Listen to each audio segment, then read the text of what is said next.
कहानी की शुरुआत होती है साल 2005 में। हम डेविड को देखते हैं, एक 22 साल का लड़का जो मायामी में रहता है और साथ साथ एक मसाज कंपनी के लिए काम करता है। लेकिन डेविड अब बुढ़े अमीर लोगों को छूकर पैसे कमाने से बोर होने लग गया था। डेविड ने अपनी पढ़ाई कॉलेज के एक सेमेस्टर के बाद ही छोड़ दी थी, जिसके बाद उसका अपने माँ बाप के साथ झगड़ा हो गया। इससे पहले भी डेविड अलग अलग 6 नौकरियों से निकाला जा चुका था और कुछ नौकरियां उसने अपनी मर्जी से भी छोड़ दी थी, इसीलिए उसके पास अब ज्यादा ऑप्शन भी नहीं बचे थे। डेविड ने अपनी पूरी जिंदगी की जमा पूंजी से कुछ चद्दरें खरीदी और उन्हें ओल्ड एज होम्स के अंदर बेचने चला गया। लेकिन वहाँ भी बात नहीं बनी, क्योंकि ओल्ड एज होम के मालिक को असल में बुजुर्गों को आराम देने में कोई दिलचस्पी थी ही नहीं। एक शाम वो किसी पार्टी के दौरान अपने स्कूल के सबसे अच्छे दोस्त एफ्रियम से मिला। सालों से उसकी एफ्रियम से बात तक नहीं हुई थी। एफ्रियम एलए में अपने चाचा के साथ रहता था और हथियारों का बिजनेस करता था, लेकिन फिर उसके चाचा ने उसके कुछ पैसे मार लिए। इसलिए एफ्रियम ने अपने चाचा का घर छोड़ दिया और मायामी आकर खुद का बिजनेस शुरू करने का फैसला किया, जिसका नाम था AEY। एक साथ गाड़ी में घूमते हुए वो हरा सामान खरीदने के लिए निकले, लेकिन एफ्रियम को उसके डीलर के घर के बाहर घूम रहे कुछ गुंडों ने बेवकूफ बना दिया और उसके पैसे छीन लिए। गुंडों को सबक सिखाने के लिए एफ्रियम ने अपनी गाड़ी की डिग्गी से मशीन गन निकाली और आसमान की तरफ ताबड़तोड़ गोलियां चलाने लगा, जिससे गुंडे डर कर वहां से भाग गए। मगर इस बात का डेविड पर गहरा असर पड़ा, क्योंकि वो लोगों के मुंह से बार बार अपनी बेइज्जती सुनकर थक चुका था और उसे वो लोग अच्छे लगते थे जिनके अंदर खुद के लिए खड़े होने का गुदा हो। अगले दिन डेविड एफ्रियम के ऑफिस चला गया और उसे काम करता देख तो डेविड की नजरों में उसके लिए इज्जत और ज्यादा बढ़ गई। एफ्रियम एक आर्मी ऑफिसर बनकर किसी से बात कर रहा था। ये दिखावा दरअसल इसलिए था ताकि वो पता लगा सके कि उसके कंपटीशन में लोग कौन से कॉन्ट्रैक्ट के पीछे पड़े हुए हैं, क्योंकि एफ्रियम सिर्फ इंटरनेट पर बंदूकें नहीं बेचता, बल्कि वो यूएसए की सरकार को भी बेचता है। एफ्रियम ने डेविड को बताया कि सरकार को बेचने में ही असली पैसा है, और क्योंकि डेविड उसका दोस्त है तो एफ्रियम उसे सब कुछ दिखाने भी लगा कि ये सब कुछ कैसे काम करता है। सरकार की वेबसाइट पर एफ्रियम ने बताया कि ये जो बड़ी बड़ी डील है ना, इनके अंदर नहीं घुसता मैं। ये कॉन्ट्रैक्ट बड़ी बड़ी कंपनियों को ही मिलते हैं, मैं जाता हूँ छोटी मछली के पीछे, और यहाँ पे छोटी डील्स भी करोड़ों की होती हैं और मुनाफा भी बहुत होता है इसमें। फिर एफ्रियम के साथ लंच करने के बाद डेविड घर लौट आया और तभी उसे पता चला कि उसकी बीवी लिज प्रेग्नेंट है। ये खबर सुनते ही वो घबरा सा गया, सोचने लगा कि मैं आने वाले बच्चे का खर्चा कैसे उठाऊंगा। इसके बाद जब डेविड फिर से अपने दोस्त एफ्रियम से मिला तो एफ्रियम ने आगे से कह दिया कि भाई मेरे साथ काम करेगा। डेविड पहले तो सोचने लगा कि यार इस बिजनेस से तो थोड़ा दूर ही रहना चाहिए, मैं नहीं चाहता मेरी वजह से किसी की जान चली जाए। लेकिन एफ्रियम ने उसे अपनी मीठी मीठी बातों में फंसाकर मना लिया और किसी तरह ये यकीन दिलाया कि हमारा ये काम करना किसी जंग को बढ़ावा देना थोड़ी है, और डेविड उसकी बातें मान भी गया। फिर घर जाकर डेविड ने लिज को झूठ बोल दिया कि हम आर्मी को बेडशीट बेचने वाले हैं, इसलिए डेविड के इस नए काम से पूरी तरह खुश हो गई। अगले 6 हफ्तों तक डेविड हथियारों के बिजनेस के बारे में सब कुछ सीखने लगा। डेविड ने सरकार की वेबसाइट पर नजरअंदाज की हुई अच्छी डील्स भी ढूंढी और ईस्टर्न यूरोप में जो लोग हथियार बनाते हैं उनसे बात करने लगा। इस तरह के लोगों को वॉर डॉग्स कहा जाता है, जो जंग के जरिए पैसे कमाते हैं बिना किसी भी मैदान जंग में कदम रखे। एफ्रियम का एक छुपा हुआ पार्टनर भी है, राल्फ शत्स्की, जो मायामी में 14 लॉन्ड्री शॉप्स का मालिक है और एक लोकल बिजनेसमैन भी। राल्फ का काम है एफ्रियन को हथियारों के लिए पैसे देना और बदले में कंपनी का 25% हिस्सा है उसके पास। लेकिन राल्फ को जो 25% मिलता है वो असल में उतना है नहीं, क्योंकि वो लोग इससे काफी ज्यादा पैसे कमाते हैं। साथ ही राल्फ एक पक्का जूइश है। उसे लगता था कि एफ्रियम भी उसके जैसा है, वो कभी इजराइल के दुश्मनों को बंदूक नहीं बेचेगा। लेकिन एफ्रियम हर उस इंसान को बेचता था जिसे बंदूक चाहिए, उसे कोई मतलब नहीं था कौन किसकी तरफ है। खैर, जितना ज्यादा समय डेविड इस बिजनेस में बिताने लगा उतना ही बेहतर होता चला गया वो। और तो और उसने हेनरी नाम के एक बहुत बड़े सप्लायर से भी कांटेक्ट कर लिया, जिसे लोग पिछले 20 सालों से हथियारों का सबसे बेस्ट सप्लायर मानते हैं। फिर एक रात बार में थोड़ा ज्यादा पीने के बाद एफ्रियम ने एक गलत लड़की पर लाइन मार दी और लड़की के बॉयफ्रेंड ने एफ्रियम को बढ़िया मुक्का दिया। फिर दोनों एक रेस्टोरेंट में खाना खाने लगे और तभी उन्हें फोन आया कि उन्हें बेरिटा पिस्टल का कॉन्ट्रैक्ट मिल गया है, जिसमें उन्हें बगदाद में इराकी पुलिस को कई हजार बेरिटा पिस्टल सप्लाई करनी होंगी। कुछ दिन बीत जाने के बाद डेविड और लिज डॉक्टर के पास चले गए और अपने बच्चे को अल्ट्रासाउंड के जरिए पहली बार देखने लगे। जल्द ही उन्हें पता चला कि लिज के पेट में लड़की है, लेकिन डेविड की खुशी का पल बीच में ही टूट गया। जब डेविड को कैप्टन फिलिप सेंटोस का फोन आया, जो कि एक नए कानून को लेकर बेहद परेशान था। इस नए कानून को लेकर इटली से इराक को होने वाली सारी हथियारों की सप्लाई पर बैन लगा दिया गया और अब बेरिटा पिस्टल्स का इराक पहुंचना नामुमकिन सा हो गया था। डेविड को इस नए कानून के बारे में ठीक से पता नहीं था, लेकिन ये काम उसके लिए जरूरी है, इसीलिए उसने झूठ बोलकर सेंटोस को कहा कि सब कुछ कंट्रोल में है सर, चिंता मत करो। खुशकिस्मती से एफ्रियम ने इस समस्या से निपटने का रास्ता ढूंढ निकाला और कहा कि हम पिस्टल को पहले इटली से जॉर्डन भेजेंगे, क्योंकि वो एक ऐसा देश है जिससे हमारा कोई झगड़ा नहीं है, इसलिए पिस्टल को जॉर्डन से इराक भेजना ज्यादा आसान होगा। ठीक उसी रात डेविड और लिज ने अपने घर पर एक डिनर पार्टी रखी, जहां लिज के कुछ दोस्त डेविड को एफ्रियम के बारे में समझाने लगे। उन्होंने उसे बताया कि पैसे चाचा ने नहीं चुराए, बल्कि एफ्रियम ने चाचा से चुराए थे। उन लोगों की बात चल ही रही थी कि तभी एफ्रियम बिना बताए वहां पर पहुंच गया। उसने जैसे ही देखा कि यहाँ पर तो पार्टी चल रही है, उसे बहुत बुरा लगा, क्योंकि उसे तो बुलाया नहीं गया पार्टी में। फिर डेविड उसे अलग से ले जाकर बात करने लगा। उसने समझाया कि भाई ये लिज की पार्टी है, उसके दोस्त हैं, मैंने किसी को नहीं बुलाया। तब एफ्रियम ने उसे बताया कि बहुत बड़ी प्रॉब्लम हो गई है भाई, जॉर्डन के कस्टम डिपार्टमेंट ने हमारी बंदूकों को जब्त कर लिया है।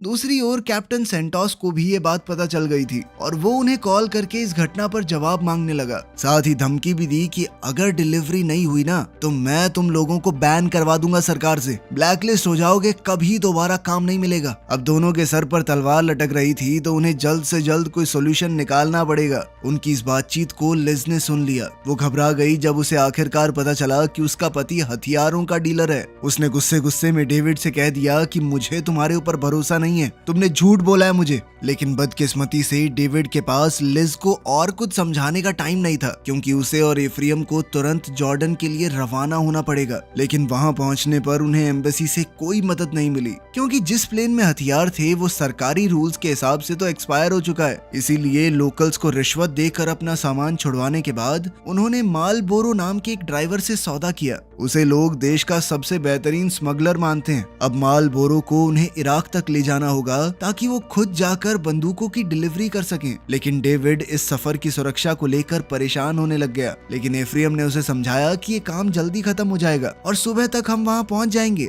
ऑनेस्टली चिंता करने की कोई बात है ही नहीं। आधी रात को वो लोग इराकी बॉर्डर पर पहुंचे, जहां कुछ सिपाहियों ने उन्हें रोक लिया। लेकिन मालबोरो ने उन्हें बड़ी आसानी से रिश्वत के तौर पर सिगरेट पकड़ाई और कहा कि ट्रक में कुछ जरूरी सामान है, मैं छोटा सा डिलीवरी वाला हूँ, प्लीज जाने दीजिए भैया। ट्रक वहां से निकलते ही डेविड और एफ्रियम चैन से सो गए और जब सुबह उनकी आंख खुली तो उन्होंने देखा कि ट्रक एक सुनसान गैस स्टेशन के सामने रुका हुआ है। जब मालबोरो ट्रक में डीजल भर रहा था तो एफ्रियम थोड़ा हल्का होने चला गया। तभी डेविड को लिज का फोन आया और वो उसे कहने लगी कि मैं समझ गई हूँ तुम हमारे परिवार को लेकर कितने परेशान हो, तभी तुमने ये जोखिम भरा काम शुरू किया है ना। देखो 4 पैसे कम कमा लेंगे, तुम इतनी चिंता मत किया करो और मुझे कभी आज के बाद दोबारा झूठ मत बोलना। डेविड उसकी बात मान गया और साथ ही उसने एक और नया झूठ बोल दिया कि मैं अभी तो एक होटल में हूँ। तभी अचानक से उसे कॉल काटना पड़ा, क्योंकि उसने देखा कि हथियार बंद बागियों का एक झुंड उनकी तरफ आ रहा है। इसलिए डेविड ने एफ्रियम से कहा कि जल्दी से ट्रक में चढ़ जा भाई। उसने ट्रक को जल्दी से स्टार्ट किया, लेकिन डीजल कम होने की वजह से ट्रक ज्यादा दूर नहीं जा पाएगा। उनके पास मालबोरो के लिए रुकने का वक्त भी नहीं था, इसीलिए उन्होंने कहा कि दौड़ते हुए जल्दी से आजा। जैसे तैसे मालबोरो भी ट्रक में चढ़ गया और उसने गैस को दोबारा ट्रक में भर दिया। तभी बागियों ने उन पर गोलियां चलाना शुरू कर दिया और एक पल के लिए तीनों को लगा कि आज तो नहीं बच पाएंगे। लेकिन खुशकिस्मती से अमेरिकन आर्मी के अचानक आने की वजह से वो लोग बच गए। फिर आखिरकार वो बिना किसी और दिक्कत के मिलिट्री बेस तक पहुंच ही गए और कैप्टन सेंटोस उन्हें देखकर बहुत खुश हुआ, क्योंकि यहाँ तक पहुंच पाना ऐसा था कि कोई मौत का सफर तय करके आया हो। लेकिन वो लोग यहाँ पर सही सलामत पहुंच गए। फिर सामान के साथ कुछ सेल्फीज लेने के बाद उन्हें पेमेंट मिल गई और फिर कुछ सिपाहियों ने सुरक्षा के साथ उन्हें एयरपोर्ट तक पहुंचा दिया ताकि वो सही सलामत बगदाद से निकल पाए। इस डील ने उन्हें बहुत सारा पैसा तो कमा कर दिया ही, लेकिन साथ साथ उनकी कंपनी का नाम भी मशहूर हो गया। इसीलिए अब उनकी कंपनी और तेजी से आगे बढ़ने लगी। हर महीने उन्हें और ज्यादा पैसे मिलने लगे। उन्होंने 2 एक जैसी दिखने वाली महंगी गाड़ियां खरीदी और फिर एक ही बिल्डिंग में 2 आलीशान घर भी ले लिए। डेविड ने जो चद्दर खरीदी थी ओल्ड एज होम्स में बेचने के लिए, दोनों ने मिलकर उन्हें जला दिया। ये एक तरह से उनका पुरानी जिंदगी को टाटा बाय बाय करने का तरीका था।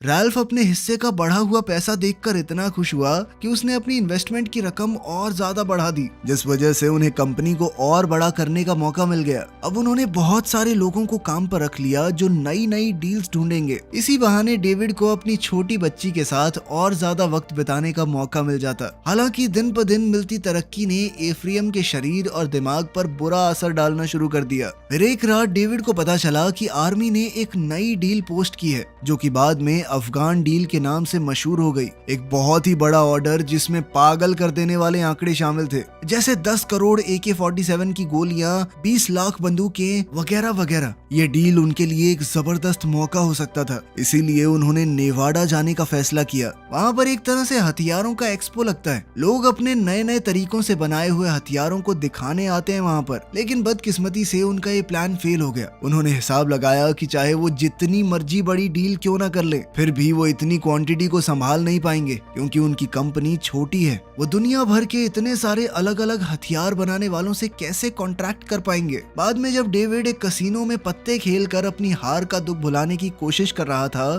तभी उसके पास हेनरी जेरार्ड आ गया, जिसे लोग हथियारों के कारोबार का बादशाह समझते हैं। तभी डेविड एफ्रियम को लेने चला गया और दोनों हेनरी से एक रेस्टोरेंट में डिनर पर मिले ताकि इस बेहतरीन डील को लेकर बातचीत कर सकें। हेनरी ने कहा कि मैं इस ऑर्डर को पूरा कर सकता हूँ क्योंकि उसके अल्बेनिया में कुछ खास लिंक है। एक ऐसा देश जो सालों तक पश्चिमी देशों पर हमला करने की तैयारी करता रहा लेकिन कभी कर ही नहीं पाया। इसीलिए अब उनके पास लाखों ऐसे हथियार हैं जिनका कभी इस्तेमाल ही नहीं हुआ। इसीलिए अब वो उन हथियारों को बेचकर उनसे छुटकारा पाना चाहते हैं। हेनरी ने कहा कि मैं उन हथियारों को सस्ते में दिलवा सकता हूँ क्योंकि वैसे भी अगर ये नहीं बिके तो कबाड़ में जाएंगे। इस डील का पूरा होना किसी सपने के पूरे होने जैसा होगा। इसलिए एफ्रियम ने सोचा कि हेनरी खुद इस डील के लिए आगे क्यों नहीं आ रहा। तभी हेनरी ने बताया कि मेरे ऊपर US गवर्नमेंट ने बहुत सारी सैंक्शन लगा रखी हैं। सरकार को लगता है कि मैं आतंकवादियों से मिला हुआ हूँ। इस बात ने डेविड को थोड़ा डरा दिया क्योंकि वो ऐसे इंसान के साथ काम नहीं करना चाहता।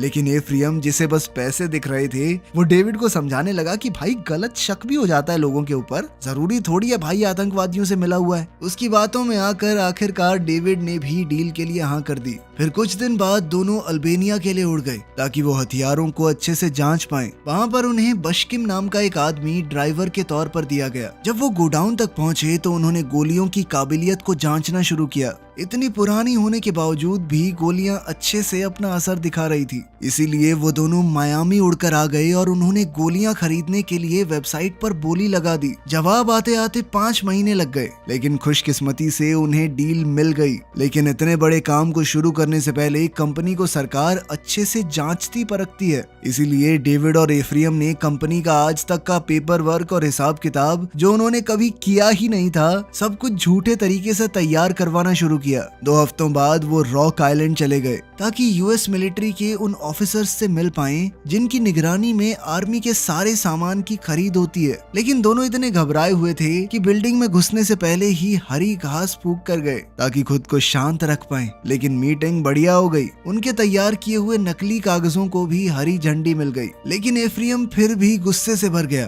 क्योंकि उसे पता चला था कि उन्हें इस डील के लिए इसलिए चुना गया क्योंकि उन्होंने बाकियों के मुकाबले बहुत कम दाम लगाया है। मतलब कि वो लोग $5 करोड़ और मांग सकते थे।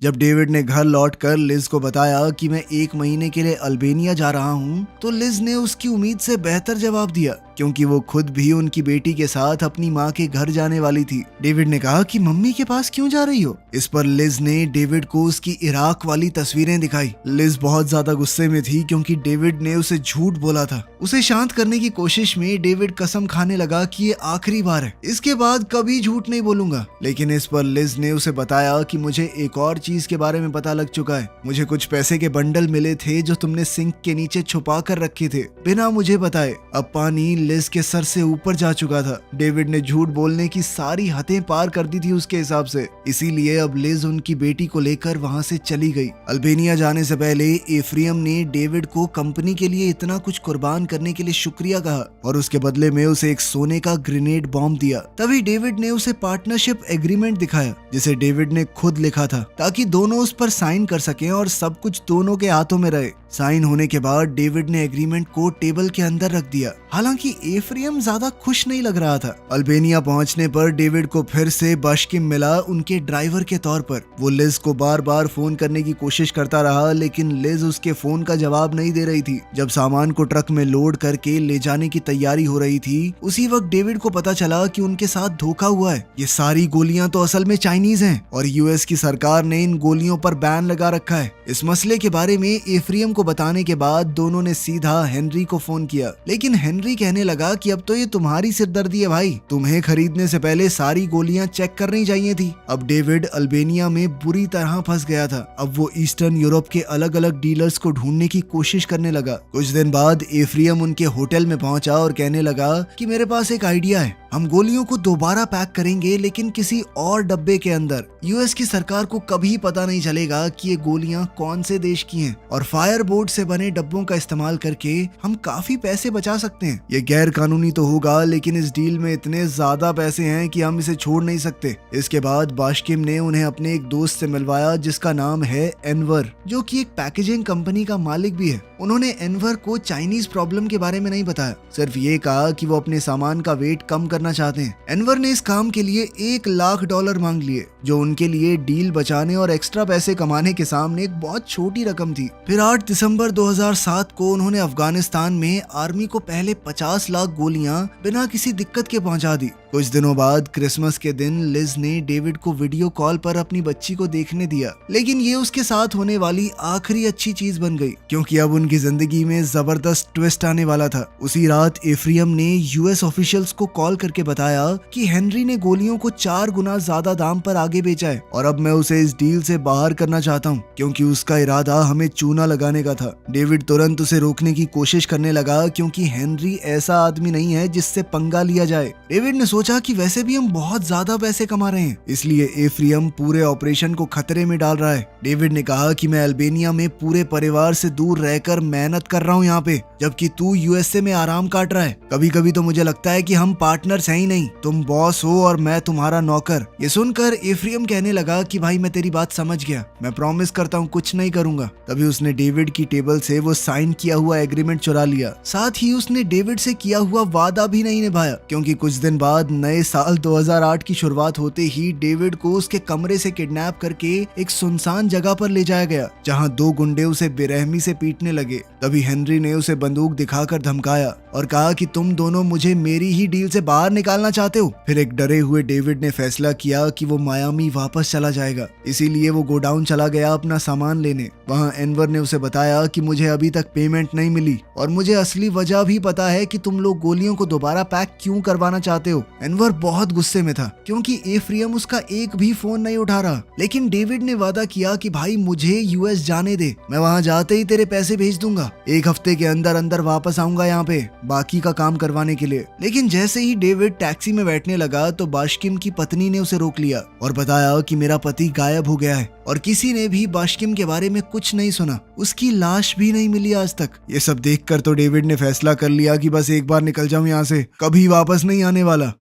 मायामी पहुंचते ही वो सबसे पहले लिज से मिला और उसके सामने कंपनी के लिए किए हुए हर गैर कानूनी काम को कबूल किया। और जब डेविड ने कहा कि मैं हथियारों का काम छोड़ दूंगा, फिर से मसाज वाला बन जाऊंगा, तो लिज ने उसे अपना लिया। इसके बाद डेविड एफ्रियम से मिलने गया ये बताने के लिए कि मैं इस काम को छोड़ने का फैसला कर चुका हूँ। एफ्रियम को लगा मानो डेविड उसे धोखा दे रहा है और उसने पैसे देने से मना कर दिया। फिर डेविड ने उसे धमकी दी कि अगर 2 हफ्तों में पैसे नहीं मिले मेरे, तो मैं वकील को तुम्हारे पास भेज दूंगा। लेकिन एफ्रियम को इस बात से जरा भी फर्क नहीं पड़ा, क्योंकि उसने साइन किए हुए एग्रीमेंट की इकलौती कॉपी जला दी थी। जब डेविड को ये बात पता चली तो उसने एफ्रियम के दिए हुए सोने के बॉम्ब को अपने और एफ्रियम के ऑफिस के बीच के शीशे पर दे मारा, जिससे काफी हंगामा हो गया और फिर डेविड वहां से चला गया। 3 महीने बाद डेविड फिर से अपनी मसाज थेरेपिस्ट वाली जिंदगी में लौट आया। एक दोपहर उसके पास रैल्फ आया, जिसने बताया कि एफ्रियम को जो कुछ भी हुआ उसका बेहद अफसोस है और वो सुलह करने के लिए तुमसे मिलने मिलना चाहता है।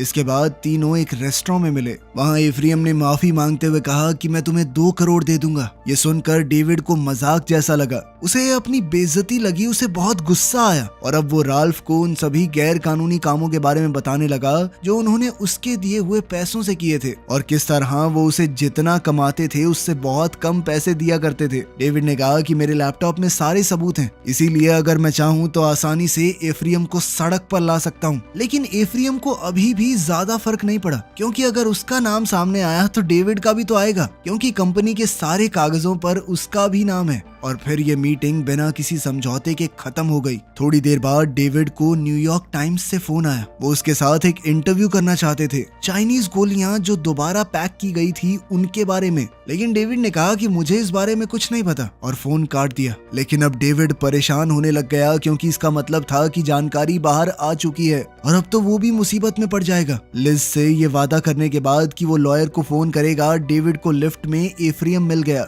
क्योंकि उसे भी तो फोन आया था। एफ्रियम अब दोबारा से स्कूल का वही पुराना दोस्त बन गया। वो डेविड को इमोशनल करने की कोशिश करने लगा, लेकिन डेविड ने उस पर भरोसा नहीं किया और उसे एक जोरदार मुक्का मारा, क्योंकि डेविड समझ गया था कि वो कभी सच्चे दोस्त थे ही नहीं। वो हमेशा से एफ्रियम के लिए सिर्फ एक जरिया था पैसे कमाने का। फिर लिफ्ट जैसे ही नीचे पहुंची, उसी समय दोनों को FBI के ऑफिसर्स ने घेर लिया। तुरंत ही दोनों को गिरफ्तार कर लिया गया। इतने सारे गैर कानूनी काम और सरकार से बोले गए झूठ के बावजूद भी जिस गलती ने उन्हें फंसाया था, वो गलती एनवर को पैसे ना देना थी। पैसे न मिलने की वजह से एनवर ने अमेरिका के डिफेंस क्वार्टर को फोन करके उनकी शिकायत कर दी थी। उसी वक्त FBI ने पूरी तरह इन्वेस्टिगेशन शुरू कर दी और उसी दौरान रैल्फ को भी कई दुकानों में से एक में पकड़ लिया गया। वो इतना डर गया कि बिना किसी झिझक के उसने FBI से समझौता कर लिया। रेस्टोरेंट वाली मीटिंग उसका ही प्लान था और उसने पूरी बातचीत रिकॉर्ड करने के लिए माइक्रोफोन पहना हुआ था। उस रिकॉर्डिंग में उनके सभी जुर्म कबूल हो गए। एफ्रियम के ऊपर 70 से ज्यादा गैर कानूनी जुर्म करने का केस चलाया गया। रिकॉर्डिंग के अंदर पता लग रहा था कि एफ्रियम ही असली मास्टरमाइंड है,